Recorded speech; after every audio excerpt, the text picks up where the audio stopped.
A inteligência artificial, bom, ela já não é mais coisa de filme, né? Virou uma força que está moldando o nosso mundo e numa velocidade que, olha, é impressionante.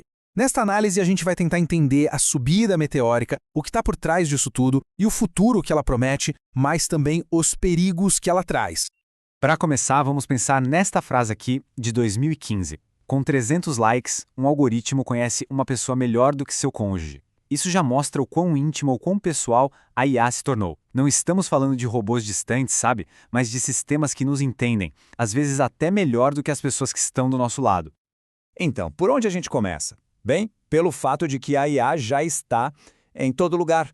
Não é uma promessa para o futuro, não. Ela está integrada no nosso dia a dia, quietinha, e na maioria das vezes a gente nem percebe. Pensa um pouco na rotina. Aquele filtro de spam que limpa a nossa caixa de e-mail é IA. A máquina de lavar que ajusta o ciclo sozinha para cada tipo de roupa também. A IA não é só sobre carros autônomos ou coisas grandiosas. Ela já está ali, otimizando as pequenas decisões da nossa vida o tempo todo. Ok, mas fica a pergunta. Por que essa explosão toda agora? O que fez a IA sair dos laboratórios e entrar na nossa casa, no nosso bolso?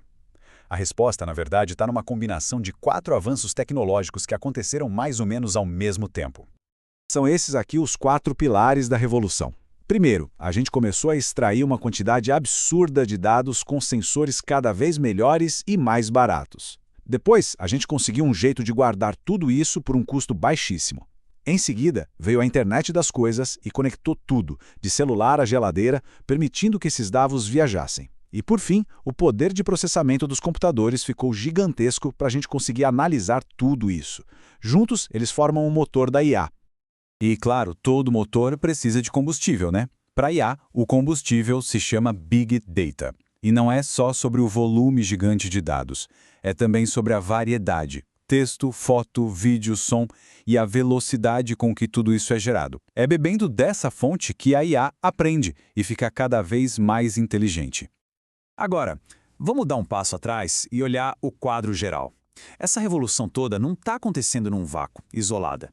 Pelo contrário, ela deu início a uma verdadeira corrida global. Hoje, liderar em IA é uma questão de poder econômico e até de soberania nacional. E o que está em jogo nessa corrida? Dá uma olhada nesse número. 13 trilhões de dólares. Essa é a projeção do tamanho do mercado de IA até 2030. Esse número de um estudo da McKinsey já explica a urgência, a intensidade dessa competição. Não é só por prestígio, é por um poder econômico capaz de redefinir o equilíbrio mundial. Esses dados, mesmo sendo de 2017, já mostravam quem eram os grandes jogadores. Juntos, China e Estados Unidos pegaram 86% de todo o dinheiro investido em startups de IA no mundo. É basicamente uma corrida de 2 gigantes, com todo o resto do mundo tentando não ficar para trás. E olha, não é só investimento de empresa, não. A gente está falando de planos de governo, de estratégias nacionais. A China, por exemplo, tem um plano bem claro para ser a líder mundial até 2030. O Reino Unido quer abocanhar 16% do mercado global. A França está investindo pesado para virar um polo de pesquisa e talentos. A briga é estratégica. Certo, já falamos da tecnologia, da geopolítica, mas é nós, as pessoas. Como ficamos nisso tudo? A verdade é que a IA é uma faca de 2 gumes. Ela tem um potencial enorme para fazer o bem, mas também para causar problemas sérios. Um dos debates mais quentes é sobre o futuro do trabalho. Por um lado, a IA promete nos livrar de tarefas chatas, repetitivas e até perigosas. A história mostra que a automação, como o tear mecânico, que sumiu com 98% dos tecelões, acaba criando outras indústrias, novas profissões. Mas, por outro lado, o risco de desemprego em massa e de aumentar a desigualdade, bom, são preocupações bem reais. E tem um perigo que é mais sutil, mais escondido. O tal do viés algorítmico. Pensa assim, os sistemas de IA aprendem com os dados que a gente dá para eles. Se esses dados já têm os preconceitos da nossa sociedade, a IA não só vai aprender esses preconceitos, como vai amplificar eles tomando decisões injustas em áreas supercríticas, como quem consegue um emprego, um empréstimo ou até na justiça criminal.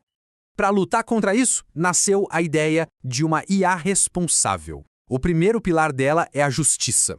Ou seja, criar sistemas que, desde o início, são pensados para evitar o preconceito, para garantir que as decisões não sejam influenciadas por raça, gênero ou classe social. O segundo pilar é a transparência. Porque veja bem, não adianta a decisão ser justa se a gente não entende como a máquina chegou nela. É preciso sair dos modelos de caixa preta, que são um mistério, e ir para sistemas que a gente consiga entender. Isso é essencial para gerar confiança. E por último, o terceiro pilar, privacidade. Com tanto dado sendo gerado, proteger as nossas informações é fundamental. Ter o direito de controlar como os nossos dados são coletados e usados é um princípio básico, que já está em leis como a LGPD aqui no Brasil e a GDPR na Europa. Tudo isso nos leva para a pergunta final e talvez a mais difícil de todas. Como é que a gente regula uma tecnologia tão poderosa? Esse é um debate que está pegando fogo agora no mundo inteiro. O pesquisador Oren Etzioni propôs umas regras de bom senso, focando não na tecnologia, mas em como a gente a aplica. Os pontos principais são bem diretos. Primeiro, nada de armas autônomas. Segundo, a responsabilidade final por qualquer dano é sempre humana. Terceiro, a IA tem que se identificar, deixar claro que não é uma pessoa. Quarto, os dados precisam ser protegidos. E por fim, o ponto crucial, a IA deve ser usada para diminuir os preconceitos e não para aumentá-los. E assim a gente fecha o ciclo. A inteligência artificial veio para ficar, isso é um fato.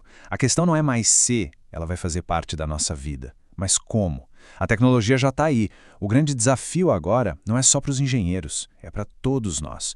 Como vamos criar as regras e os valores para que esse poder todo construa um futuro que seja melhor e mais justo para todo mundo.